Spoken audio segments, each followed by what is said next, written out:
नमस्कार. कधी असं होतं का की एखादी गोष्ट आपण प्रचंड उत्साहाने सुरू करतो, पण काही दिवसांनीच त्यातला सगळा रस निघून जातो? मग तो एखादा नवीन संकल्प असो, एखादा अभ्यासक्रम असो किंवा एखादं नातं. आपण सुरुवात तर करतो, पण आपलं मन एका जागी स्थिर राहत नाही. ते सतत या टोकावरून त्या टोकाकडे हेलकावे खात राहतं. मनाची ही जी अस्थिरता आहे ना, ही जी चंचलता, ती काही फक्त आजच्या धावपळीच्या जगाची समस्या नाहीये. हा आपल्या सगळ्यांच्या मनाचा एक खूप खूप जुना संघर्ष आहे. तर आज आपण काय करणार आहोत? आपण 2,500 वर्ष मागे जाणार आहोत आणि एका गोष्टीच्या आरशात स्वतःला पाहणार आहोत. आपण समजून घेऊ की ह्या चंचल मनाची नेमकी अडचण काय आहे. मग आपण ऐकू चित्तहत्यची अविश्वसनीय कहाणी, जो तब्बल 6 वेळा संन्यासी बनला आणि परत आला. त्यानंतर पाहू की असा कुठला क्षण आला ज्याने त्याचं आयुष्यच बदलून टाकलं. आपण बुद्धांनी रचलेल्या त्या कालातीत गाथा ऐकू, ज्या अस्थिर आणि स्थिर मनाबद्दल सांगतात. मग आपण हे प्राचीन ज्ञान आजच्या आयुष्यात कसं वापरायचं हे बघू आणि सगळ्यात शेवटी मनाला स्थिर करण्यासाठी एक छोटासा पण प्रभावी सराव करूया. पण खरंच ही अडचण फक्त आपलीच आहे का? आजच्या जगात तर आपलं लक्ष वेधून घेण्यासाठी जणू एक शर्यतच लागलेली आहे. सोशल मीडियाचे नोटिफिकेशन्स, कामाच्या ठिकाणच्या सतत बदलणाऱ्या मागण्या, नात्यांमधले चढ-उतार, या सगळ्या गोंधळात कोणत्याही एका गोष्टीवर पूर्णपणे लक्ष देणं किंवा वचनबद्ध राहणं किती अवघड झालं नाही का? आपलं मन एकाच वेळी 100 दिशांना खेचलं जातं. आणि होतं काय, आपण कुठेच पोचत नाही. सुरुवात तर जोरदार होते, पण शेवट मात्र होत नाही. चला तर मग हीच घालमेल समजून घेण्यासाठी आपण काळाचा पडदा बाजूला सारूया आणि जाऊया 2,500 वर्ष मागे, प्राचीन भारतातल्या श्रावस्ती नगरीतल्या जेतवन विहारात. जरा कल्पना करा, दुपारची वेळ आहे, पानांमधून सूर्यप्रकाश हळुवारपणे झिरपतोय, हवेत चंदनाचा मंद सुगंध दरवळतोय आणि शेकडो भिक्खूंच्या साधनेमुळे तिथे एक अथांग शांतता पसरली आहे. याच पवित्र वातावरणात एका अशा माणसाची गोष्ट घडली ज्याचं मन आपल्यासारखंच हेलकावे खात होतं. तर ही गोष्ट सुरू होते श्रावस्तीमधल्या एका सामान्य गुराख्यापासून. झालं असं की त्याचा एक बैल हरवला. त्याला शोधायला तो दिवसभर जंगलात भटकला. भुकेने व्याकुळ झाल्यावर तो जवळच्याच एका विहारात पोहोचला. तिथल्या भिक्खूंनी त्याला खूप प्रेमाने जेवायला दिलं. ते स्वादिष्ट जेवण जेवताना त्याच्या मनात एक विचार आला. अरे वाह, मी दिवसभर इतकी मेहनत करतो, रक्ताचा पाणी करतो, तरी मला असं शांतपणे इतकं चांगलं जेवण मिळत नाही. आणि हे भिक्खू किती आरामात जगतात. आणि त्या एका क्षणी फक्त चांगल्या जेवणाच्या ओढीने त्याने भिक्खू बनायचं ठरवलं. आणि इथूनच त्याच्या मनाच्या एका विलक्षण प्रवासाला सुरुवात झाली. आता ह्या स्लाईडवरचा आकडा बघा, 6. तुम्हाला माहितीये हा आकडा कसला आहे? तब्बल 6 वेळा तो तरुण, ज्याचं नाव पुढे चित्तहत्त पडलं, भिक्खू संघात सामील झाला आणि पुन्हा घरी परतला. 6 वेळा. हे इतकं अविश्वसनीय होतं की बाकीच्या भिक्खूंनी त्याचं नावच ठेवलं चित्तहत्त. याचा अर्थ होतो ज्याच्यावर स्वतःच्याच विचारांचं नियंत्रण आहे. पण हे नाव काही कौतुकाने नाही तर थट्टेने ठेवलं होतं, कारण त्याचं मन सतत विचारांच्या आरी जायचं. विचार करा, हे चक्र किती निराशाजनक असेल. पहिल्यांदा चांगल्या जेवणासाठी तो भिक्खू बनला, पण काही दिवसांतच त्याला ध्यान, अभ्यास, नियम हे सगळं कंटाळावाणं वाटू लागलं. त्याला घराची, पत्नीची आठवण येऊ लागली आणि तो परत गेला. पण घरी गेल्यावर शेतीची ती कष्टाची कामं त्याला असह्य झाली. त्याला वाटलं त्यापेक्षा विहारच बरा होता आणि तो पुन्हा भिक्खू बनला. पण परत काही दिवसांनी संसाराची ओढ. असं एकदा नाही, दोनदा नाही, तर तब्बल 6 वेळा झालं. एका बाजूला विहारातील शांती आणि दुसऱ्या बाजूला घराची आसक्ती, या 2 टोकांमध्ये त्याचं मन एका लंबकासारखं सतत हेलकावे खात राहिलं. 6व्यांदा घरी परतल्यावर काही महिने गेले. आता त्याची पत्नी गर्भवती होती. तो तिच्यावर खूप प्रेम करायचा. एके दिवशी तो शेतावरून घरी परतला आणि त्याच्या आयुष्याला कायमचं बदलून टाकणारी एक घटना घडली. एका क्षणात त्याच्या मनातला तो सगळा संघर्ष, ती सगळी अस्थिरता संपणार होती. तो आपल्या खोलीत आला तेव्हा त्याची गर्भवती पत्नी गाळ झोपली होती. तिचे कपडे विस्कटलेले होते, ती मोठ्याने घोरत होती, तिचं तोंड उघडं होतं आणि तोंडातून लाळ गळत होती. ज्या पत्नीच्या सौंदर्यावर, ज्या सहवासावर तो इतका आसक्त होता, तिचं ते रूप पाहून त्याच्या मनात प्रेमाऐवजी एक धक्कादायक भावना निर्माण झाली. त्याला ती एका सुजलेल्या, निर्जीव मृतदेहासारखी दिसली. त्या एका क्षणात त्याला अनित्यतेचा साक्षात्कार झाला. त्याला जाणवलं की हे सौंदर्य, हा देह हे सगळं क्षणभंगूर आहे, बदलणार आहे. त्या एका क्षणात त्याला त्याच्या अस्थिरतेचं खरं कारण सापडलं. तो स्वतःशीच म्हणाला, या स्त्रीमुळे नाही, तर हिच्याबद्दल माझ्या मनात असलेल्या आसक्तीमुळे, माझ्या चिकटून राहण्याच्या वृत्तीमुळे मी आजपर्यंत भिक्खू म्हणून स्थिर राहू शकलो नाही. बघा, त्याने पत्नीला दोष दिला नाही, त्याने आपल्या मनातील आसक्तीला ओळखलं.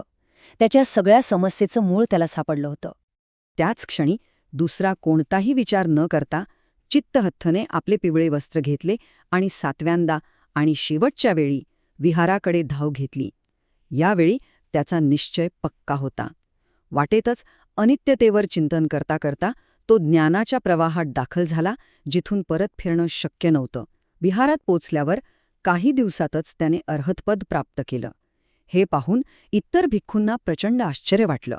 जो माणूस 6 वेळा पळून गेला, तो इतक्या लवकर अर्हत कसा काय होऊ शकतो? त्यांनी हा प्रश्न थेट तिथे उपस्थित असलेल्या बुद्धांसमोर ठेवला. वंदनं चपलं चित्तं दुरख्खं दुनिवारयम् अनवठ्ठितचित्तस्य सद्धम्मम् अविजानतो परिप्लवपसादस्य पण्यान परिपूर्यति.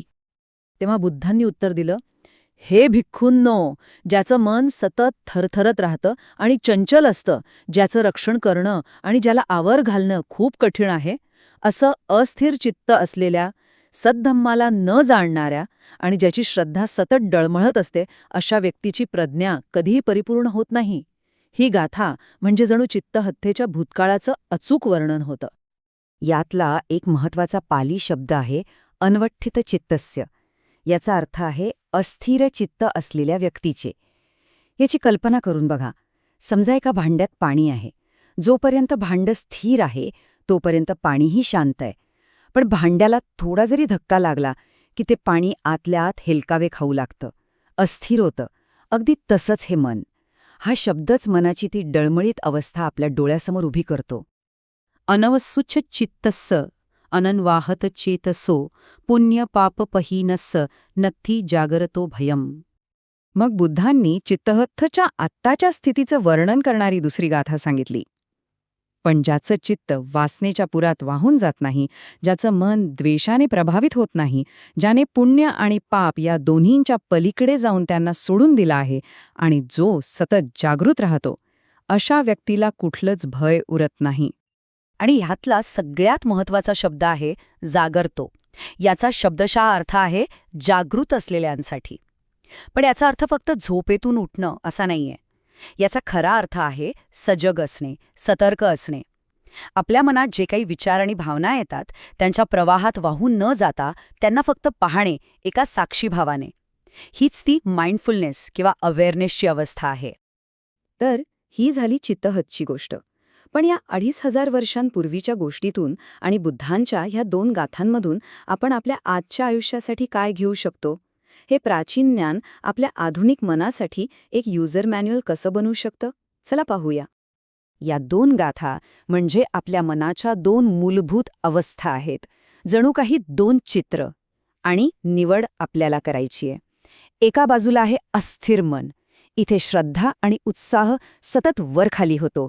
आपण मूळ सत्यापासून दूर असतो आणि आपलं ज्ञान कधीच पूर्ण होत नाही. आणि दुसऱ्या बाजूला आहे जागृत मन, जे आसक्ती आणि द्वेषाच्या पुरापासून मुक्त आहे, जे पाप पुण्याच्या पलीकडे गेलं आहे आणि जे सजग आणि पूर्णपणे निर्भय आहे. आता एक क्षण थांबूया आणि विचार करूया. हे चंचल, अस्थिर मन आपल्या रोजच्या आयुष्यात कुठे कुठे दिसतं? चित्तहत्ताचा तो आतला संघर्ष आज आपल्यात कसा प्रकट होतो? याची 3 अगदी सोपी उदाहरणं बघू. पहिलं, कामाच्या ठिकाणी असलेलं विषारी वातावरण. एका बाजूला वाटतं की होणाऱ्या अन्यायाविरुद्ध आवाज उठवावा, पण दुसऱ्या क्षणी नोकरी जाण्याची भीती किंवा शांतता भंग होईल हा विचार मन मागे खेचतो आणि आपण बोलावं की गप्प राहावं याच द्वंद्वात अडकतो. दुसरं, डिजिटल डिस्ट्रॅक्शन्स. आपण एकाग्रतेने एखादं महत्त्वाचं काम सुरू करतो आणि तेवढ्यात मोबाईलवर एक नोटिफिकेशन चमकतं. क्षणभर वाटतं दुर्लक्ष करूया, पण उत्सुकतेपोटी आपण मोबाईल उचलतोच आणि पुढचा अर्धा तास कुठे जातो कळतही नाही. आणि तिसरं, नात्यांमधली कटुता. कोणीतरी आपल्याला दुखावलेलं असतं. एका बाजूला त्यांना माफ करावंसं वाटतं, कारण तो राग आपल्यालाच आतून जाळत असतो. पण त्याचवेळी तो अपमान आठवून मन पुन्हा पेटून उठतं. माफ करावं की राग धरून ठेवावा याच चक्रात मन अडकून राहतं. तर मग यावर उपाय काय? या सततच्या हेलकाव्यांना थांबवायचं कसं?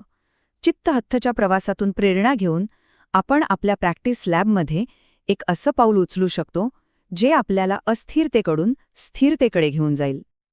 याला आपण चित्तपद्धत म्हणूया. यात फक्त 3 सोप्या पायऱ्या आहेत. पहिली पायरी, हेलकावे ओळखा. जेव्हाही मन 2 विचारांमध्ये खेचले जात असेल तेव्हा ते फक्त जाणा. स्वतःला दोष न देता फक्त मान्य करा की ठीक आहे, माझं मन आता अस्थिर होत आहे. दुसरी पायरी, आसक्ती शोधा. स्वतःला शांतपणे विचारा, मी असं नेमकं काय धरून ठेवलं आहे ज्यामुळे ही अस्थिरता येतेय?